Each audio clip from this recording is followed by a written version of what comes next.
Francine, Prince pa ba to? Ano kasi? Ay, naku. Lahat ginawa ko na sa inyong dalawa. Yung laptop, di ba sabi mo kailangan mo? Ano ginawa ko? Di ba binigay ko kaagad? Tapos ganito yung grades mo? Hindi naman. Ginagawa ko naman yung best ko. Sadyang marami lang talaga akong iniisip.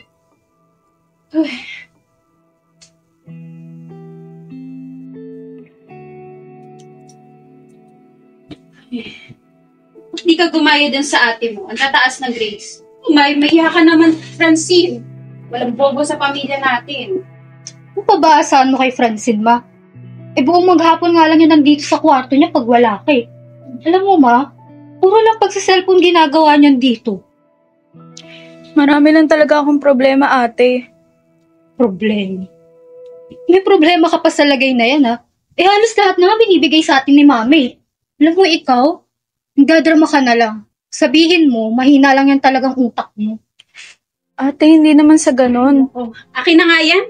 Di ka na talaga nagtanda. Parehas kayo ng tatay niyo. Mawala kayo silbi. Francine! Ma! Halika dito, ma!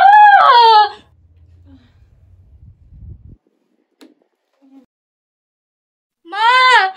Ma, bilisan mo! Halika dito! Anong nangyari?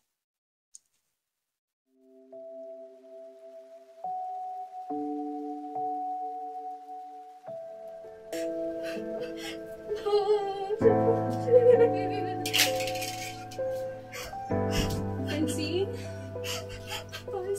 Ito! Francine!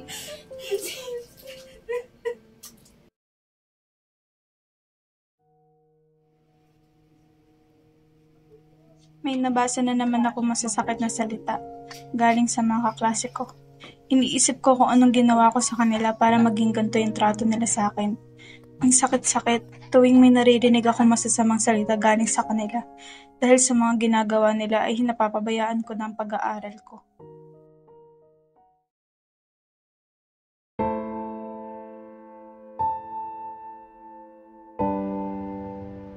Ako ba itong pinag-uusapan nila? Gusto ko magkwento kay mama tungkol dito. Pero alam ko marami siyang ginagawa sa trabaho niya. Alam ko naman na ginagawa lahat ni mama para mabigay sa amin yung pangangailangan namin. Pero minsan naiisip ko buong oras niya nasa trabaho lang ang isip niya. Mas kailangan ko ng atensyon niya, lalo na sa panahon ngayon na hindi ko alam kung kanino ko lalapit. Kahit alam ko naiinit lang ang ulo ng ate sa akin, ay naglakas loob pa rin akong lapitan siya para makausap.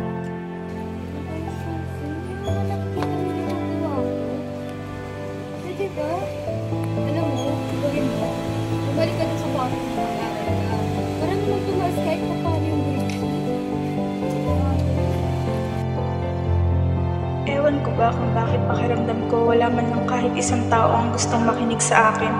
Sa tuwing kailangan naman nila ako, hindi ako mag-aatubiling lumapit at pakinggan sila. Pero pag ako na yung may kailangan, wala man lang ni isang handang makinig sa akin. Sa araw-araw na ginawa ng Diyos, hinihiling ko na sana dumating yung panahon na papakinggan naman nila ako. Anak, patawarin mo ako. Hindi ko alam na ganun pala yung pinagdadaanan mo. Patawarin mo kami, anak. Mahal na mahal kita. Patawad, anak.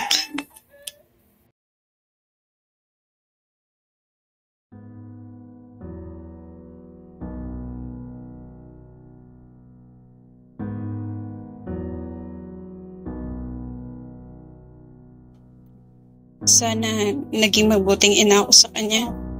Sana pinakinggan ko siya. Hindi ito mangyayari kung hindi ako naging malapit sa kanya. Hindi ko kaya mawala yung anak ko. Bawat tao ay nangangailangan ng isang tao na magpaparamdam sa kanila na hindi sila nag-iisa. Lahat tayo ay nagkakamali pero may paraan para baguhin ito. Naway maging leksyon ito sa iyo. Iparamdam mo sa kapwa mo na lahat tayo ay may kakayahan na magsabi ng totoong nararamdaman natin nang hindi nakakasakit sa iba.